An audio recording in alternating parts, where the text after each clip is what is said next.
Meus amados irmãos, nós vamos abrir a palavra de Deus na primeira carta do apóstolo João, no capítulo 3.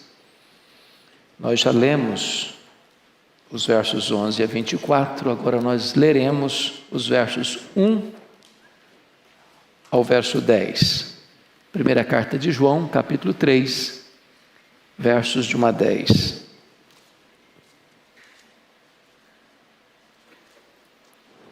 Esse texto diz assim: Vede que grande amor nos tem concedido o Pai, a ponto de sermos chamados filhos de Deus. E de fato, somos filhos de Deus. Por esta razão, o mundo não nos conhece, porquanto não o conheceu a Ele mesmo. Amados, agora somos filhos de Deus, e ainda não se manifestou o que haveremos de ser.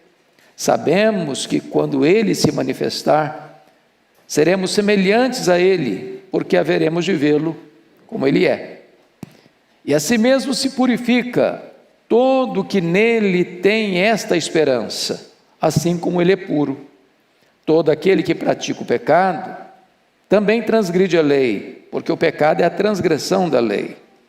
Sabeis também que Ele se manifestou para tirar os pecados, e nele não existe pecado. Todo aquele que permanece nele não vive pecando. Todo aquele que vive pecando não o viu, nem o conheceu.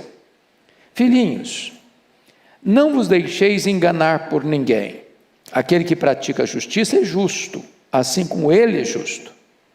Aquele que pratica o pecado procede do diabo, porque o diabo vive pecando desde o princípio.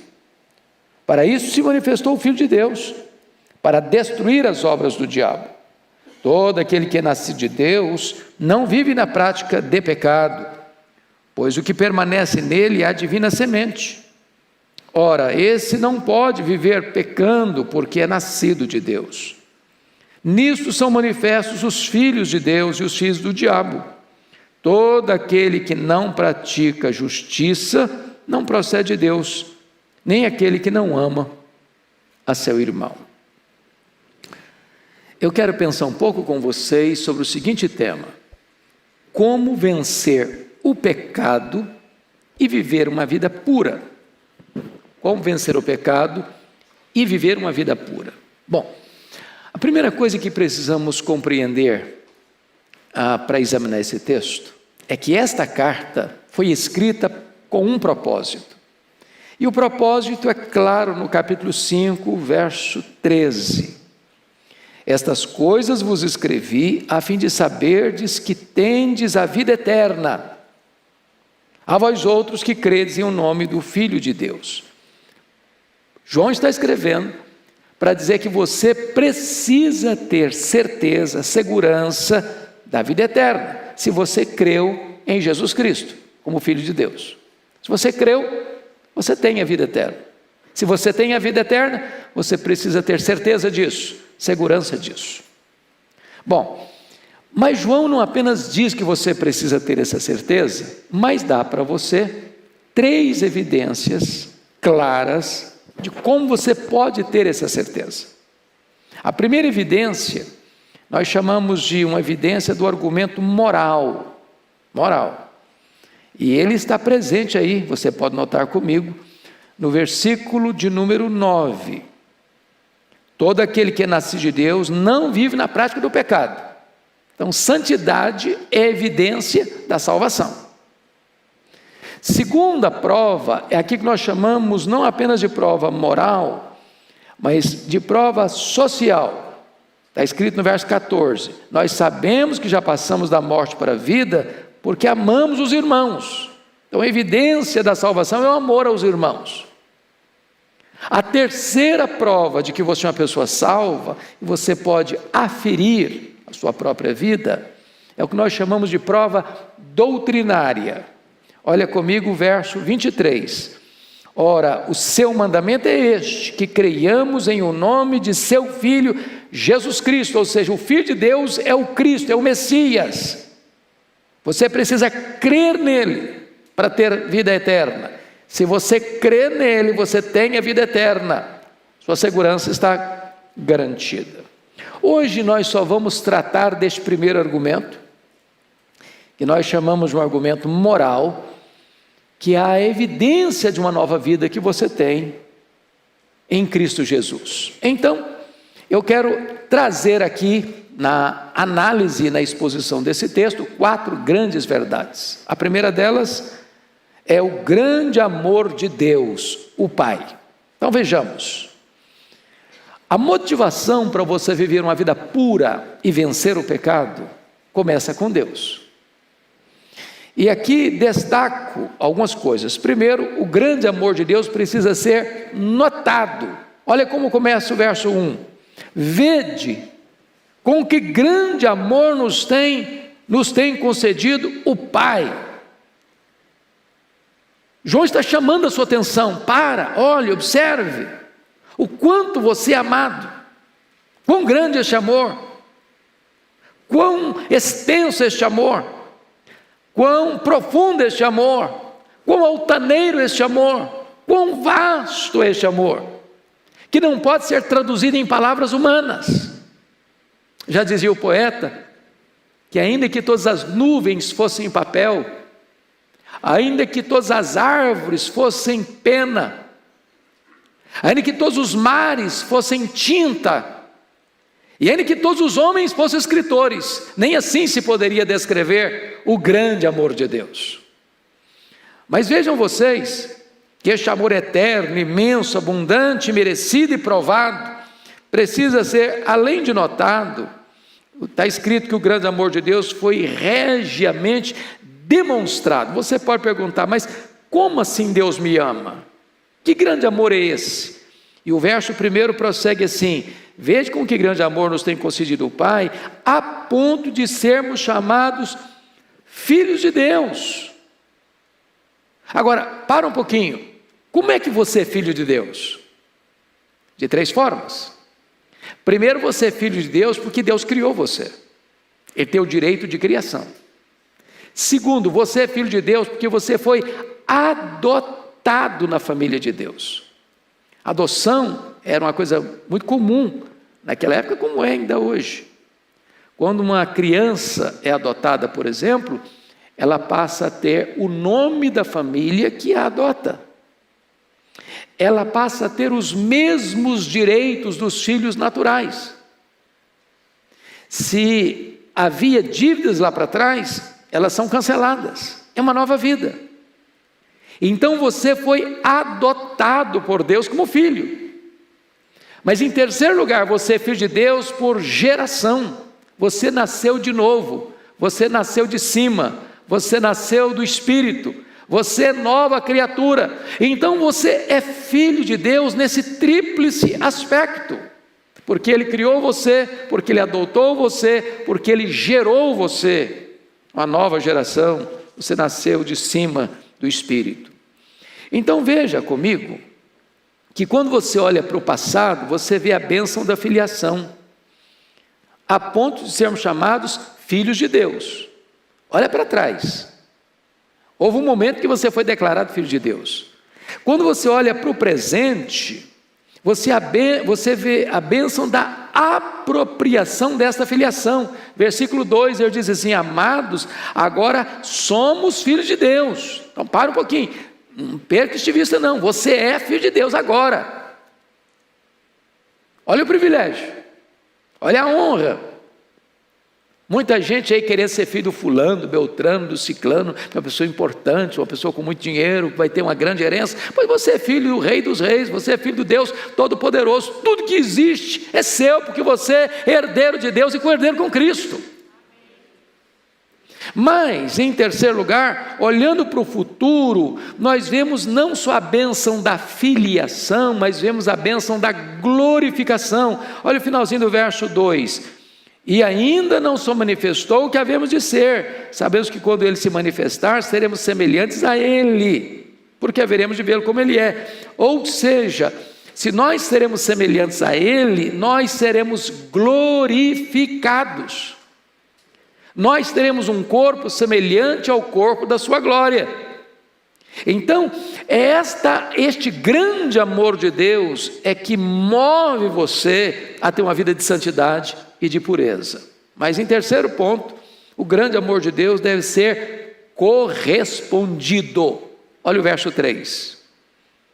E a si mesmo se purifica todo que nele tem essa esperança, assim como ele é puro. Então, vamos concluir aqui. Ser amado por Deus, ser adotado por Deus na sua família, ser gerado pelo Espírito como filho de Deus, ter a promessa de que seremos glorificados, precisa ter uma contrapartida humana. Não dá para você crer nessas verdades, entendê-las, assimilá-las e viver uma vida descuidada, uma vida sem compromisso com a santidade, sem buscar a santificação, sem a qual ninguém verá o Senhor. Então este é o primeiro ponto que João trata conosco. O segundo ponto que eu quero destacar na exposição desse texto, já não é mais o grande amor de Deus o Pai, mas a grande obra de Deus o Filho. A grande obra de Deus o Filho. Então vejamos, que João faz uma transição da segunda vinda de Cristo para a primeira vinda de Cristo. E ele destaca aqui duas coisas muito importantes. A primeira delas é que Jesus se manifestou para tirar os pecados. Olha o versículo 5 do texto. Sabeis também que ele se manifestou para tirar os pecados, e nele não existe pecado. Então vamos compreender isso. Jesus veio ao mundo com um propósito muito claro, muito específico. Ele recebeu um nome Salvador porque ele salvaria o seu povo dos pecados deles. Quando o anjo anunciou para os pastores de Belém o nascimento dele, ele disse: trago-vos boas novas de grande alegria, é que hoje vos nasceu o Salvador, que é Cristo o Senhor. Mas ainda está escrito lá em João 1,29, que Jesus é apresentado por João Batista assim: eis o Cordeiro de Deus que tira o pecado do mundo. Então Jesus veio ao mundo com esse propósito, para tirar o pecado, para vencer o pecado, para termos vitória sobre o pecado.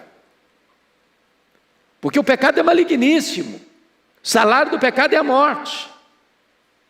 Então Jesus veio para quebrar o poder do pecado na sua vida, para limpar você do pecado. Essa é a obra dele, foi isso que ele veio fazer. Agora, em segundo lugar, qual é a grande obra do Filho? Primeiro, tirar os pecados. Segundo, olha o versículo 8, a parte B. Parte B do versículo: para isto se manifestou o Filho de Deus, para destruir as obras do diabo. Então ele veio para tirar o pecado, e veio para destruir as obras do diabo. É preciso entender isso, amados irmãos, porque qual é a obra do diabo? Primeiro, moralmente, tentar para o pecado. Fisicamente, infligir enfermidades. Intelectualmente, induzir ao erro. E Jesus veio para destruir as obras do diabo. Talvez a palavra destruir precise um pouco de esclarecimento para ficar mais fácil o entendimento. Porque na nossa língua portuguesa, destruir é acabar. Talvez seria aniquilar, deixar de existir. Mas a palavra destruir, na língua original, significa privar de força e tornar inoperante. Porque nenhum de nós pensa ou acredita que o diabo está hoje sem ação, né? Você vê a ação do diabo em todo canto. A maldade, na violência, na promiscuidade da sociedade, não é verdade? Mas na sua vida, você que creu em Jesus, na sua vida, você que nasceu de Deus, que é filho de Deus, membro da família de Deus, Jesus se manifestou para tornar inoperante o poder do diabo na sua vida. Você foi arrancado da casa do valente, você foi arrancado do império das trevas, você foi arrancado da potestade de Satanás, você agora está escondido com Cristo em Deus nas regiões celestes, agora você está coberto com toda a armadura de Deus, de tal maneira que se você é nascido de Deus, Deus guarda você e o maligno não toca você. Louvado seja Deus. O Senhor Jesus se manifestou para fazer isso, destruir as obras do diabo. Então você não tem que ser mais capaz do diabo, você não tem que ser mais escravo do diabo. Foi para a liberdade que Jesus Cristo libertou você. Mas agora vamos à terceira verdade desse texto. É a grande malignidade do pecado. E eu quero destacar aqui 5 verdades, ou 5 fatos aqui nesse texto, sobre a grande malignidade do pecado. Primeiro, a essência do pecado. Olha comigo, versículo 4. Todo aquele que pratica o pecado, também transgride a lei, porque o pecado é a transgressão da lei. A ideia aqui, irmãos, é a ideia a palavra grega é a palavra anomia, e é a ideia de sem lei, é a ideia da ilegalidade. O pecado é uma transgressão da lei, a lei é o princípio, a lei é a norma. O microfone hoje não está legal, está dando soquinho. A lei é a regra, é o preceito, é aquilo que você precisa fazer. O que é pecado? Deus dá uma norma, Deus dá um princípio, Deus dá uma ordem, Deus dá uma orientação e diz: eu não quero, eu não me submeto, eu não me rendo, eu sou insubmisso, eu não quero julgo sobre a minha vida, eu não se reprima. É a ideia de que você não quer que Deus governe a sua vida. Portanto, o pecado é rebelião. É rebelião. É achar que há uma ditadura do relativismo que você vai seguir. Então, todo pecado é uma transgressão da lei. Todo pecador é um rebelde. Ele não quer se submeter, ele não quer se curvar à autoridade de Deus, nem da palavra de Deus. Segundo ponto, além da essência do pecado, esse texto fala da ação do pecado. Olha o verso 5 comigo. Sabeis também que ele se manifestou para tirar os pecados, e nele não existe pecado. Agora vamos entender isso. Se Cristo se manifestou para tirar o pecado e destruir as obras do diabo, a ação do pecado é insurgir-se contra a obra de Cristo. Está claro isso? Se ele se manifestou com um propósito, que é tirar o pecado e destruir as obras do diabo, quando eu peco deliberadamente, eu estou querendo me insurgir contra o que Cristo fez. Estou querendo anular a cruz. Essa é a ação do pecado. É uma rebelião não só contra a lei, é uma rebelião contra a obra de Cristo. Por isso o pecado é tão maligno, tão perigoso, tão sutil. Terceiro ponto, a razão do pecado. Olha o verso 6. Todo aquele que permanece nele não vive pecando. Todo aquele que vive pecando não o viu, nem o conheceu. Então, preste atenção nisso. Jesus e o pecado estão em conflito permanente. Eu não posso permanecer em Jesus e praticar o pecado ao mesmo tempo. Como eu não posso dar fruto sem permanecer na videira. Não dá para coexistir, para existir ao mesmo tempo, permanecer em Cristo e viver no pecado. Toda vez que eu opto pelo pecado, eu escolho o pecado, eu me capitulo ao pecado, eu me rendo ao pecado, eu estou me desligando dessa permanência em Cristo. É óbvio, portanto, que você e eu não temos a capacidade de vencer o pecado por nós mesmos, pela nossa capacidade, pelo nosso poder, pelo nosso esforço, pelos nossos recursos. Eu preciso permanecer em Cristo. A não ser que eu permaneça nele, eu vou me render ao pecado. Quarto lugar, a origem do pecado. Olha aí o capítulo 8, versículo 8, a parte A. Aquele que pratica o pecado procede do diabo, porque o diabo vive pecando desde o princípio. Então veja bem que pecar é obedecer àquele que vive pecando desde o princípio, em lugar de obedecer a Deus. Em outras palavras, você tem duas fontes, duas origens para você obedecer. Ou você obedece a Deus ou você obedece o diabo. Se você obedece a Deus, você não vive pecando. Se você obedece o diabo, você vai pecar. E você vai mostrar a sua procedência. Agora, vamos entender algo muito importante aqui. Versículo 8a diz: aquele que pratica o pecado procede do diabo. Aí você pode estar dizendo: meu Deus, então eu estou frito. Então eu procedo do diabo, porque eu peco. O que eu faço? Quem não peca aqui? Mas o entendimento tem que ficar nessa palavrinha aí, ó. Todo aquele que, versículo 8, todo aquele que pratica o pecado, não é pecar, é praticar o pecado. O que é praticar o pecado? Então, eu queria esclarecer isso para não haver dúvida no seu coração. Então, vamos comigo lá, no capítulo 1, só uma página antes aí. Dê uma lidinha comigo no versículo 8, 1:8. Vamos juntos comigo?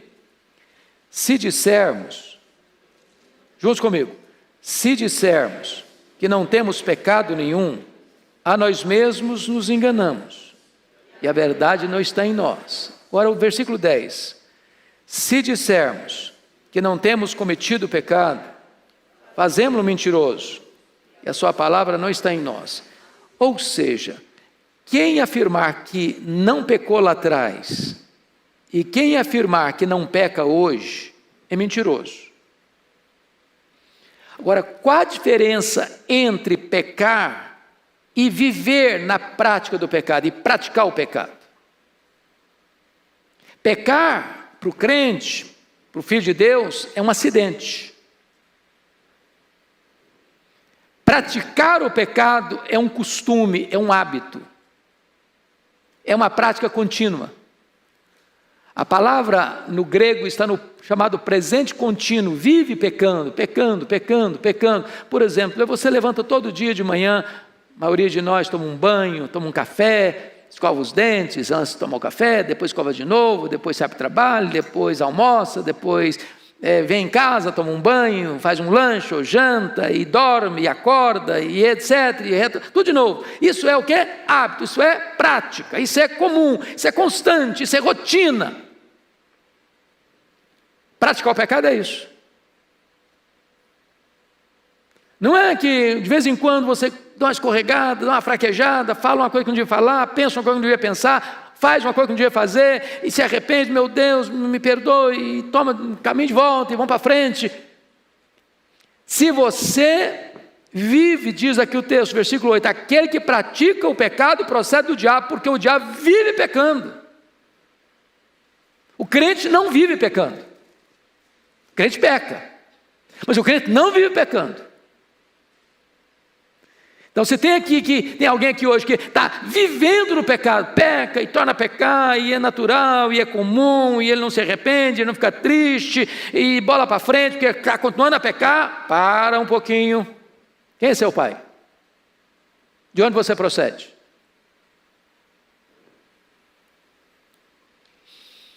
Bom, bendito seja Deus. Quinto ponto é que é a vitória sobre o pecado. Olha o versículo 5, então, de novo. Sabeis também que ele se manifestou para tirar o pecado. E eu pergunto a você, como é que Jesus tira o pecado? A Bíblia diz que o sangue de Jesus nos purifica de quanto pecado? Todo pecado. Eis o Cordeiro de Deus que tira o pecado do mundo. Então o sangue de Jesus é poderoso para tirar o pecado e tornar-nos mais alvos do que a neve. Louvado seja Deus. Bom, então vamos ao último ponto, quarto ponto que eu quero destacar nesse texto. O quarto ponto desse texto é que há uma grande impossibilidade dos filhos de Deus viverem na prática do pecado. Grande impossibilidade. Primeiro, a prática da justiça é a verdadeira imitação do Deus justo. Olha o verso 7. Filhinhos, não vos deixeis enganar por ninguém. Aquele que pratica a justiça é justo, assim como ele é justo. O que ele está mostrando aqui? Que o fazer é a prova do ser. O fazer é a prova do ser. Quem é nascido de Deus, e Deus é justo, esse é justo. Esse pratica a justiça. Agora é hora de você parar e pensar e fazer uma análise da sua própria vida, e botar o prumo de Deus aí no seu coração. Suas obras são obras de justiça? Você é justo porque foi justificado. Justificado pelo sangue do Cordeiro. Justificado por aquilo que Cristo fez por você. Você foi declarado justo, mas quem é declarado justo pratica a justiça. Aquele que não pratica a justiça não é filho de Deus que é justo. Porque o filho tem a mesma natureza do pai. Segundo, a prática do pecado é a verdadeira identificação com o diabo. Está escrito aí no versículo 8, aquele que pratica o pecado procede do diabo. Se a prática da justiça é a imitação de Deus, a prática do pecado é a imitação do diabo. Se alguém procede do diabo, vai continuar pecando. Se alguém procede de Deus, vai continuar praticando a justiça. As duas coisas não se misturam. Luz e trevas não coexistem. O bem e o mal não coexistem. A justiça e a injustiça não coexistem. Em outras palavras, é a prática que identifica a paternidade. É a prática que identifica a paternidade. Quem que você é filho? Dá uma olhadinha na prática. E a resposta está aí. Terceiro lugar. A prática do pecado é impossível para os filhos de Deus. Olha o verso 9. Todo aquele que é nascido de Deus não vive na prática de pecado, pois o que permanece nele é a divina semente. Ora, esse não pode viver pecando porque é nascido de Deus. Então, ele está dizendo que não pode viver na prática do pecado por duas razões. Primeiro, porque permanece nele a divina semente. Qual que é a divina semente? É a palavra de Deus. Se a palavra de Deus permanece no seu coração, você foi gerado de uma semente santa. Segundo, você não pode permanecer no pecado, viver na prática do pecado, porque você foi nascido de Deus, você tem uma nova natureza. A natureza do seu pai é de santidade, não de pecado. Então João está mostrando a absoluta impossibilidade de um crente viver na prática do pecado, porque ele foi gerado da divina semente e porque ele é filho do Deus que é santo.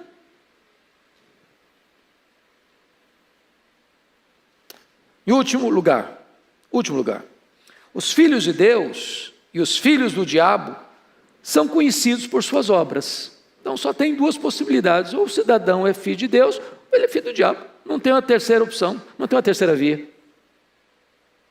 Olha o verso 10. Nisto são manifestos os filhos de Deus e os filhos do diabo.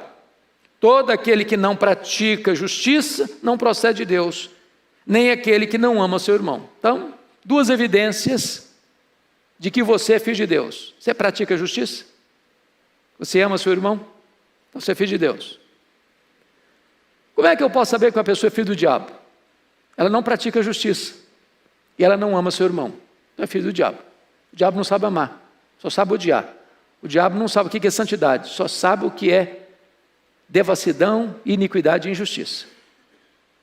Então, amados irmãos, o que esse texto está querendo mostrar para nós? É que não há possibilidade de existir uma vida assim, em zona neutra, cinzenta. Ou é luz ou é treva. Ou é amor ou é ódio. Ou é justiça ou é injustiça. Ou é filho de Deus ou é filho do diabo. Não tem conversa. É simples assim, é radical assim. Concluindo,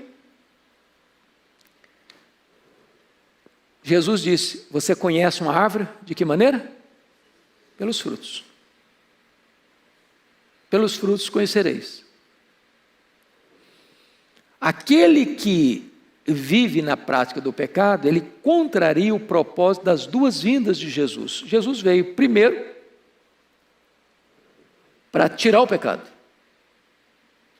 E ele virá a segunda vez para nos glorificar. Seremos semelhantes a ele, vê-lo-emos como ele é. Então, não há chance de alguém viver na impiedade e morrer piedosamente. Ninguém morre ímpio e ressuscita santo. Aqui então fica a proposta para você e para mim.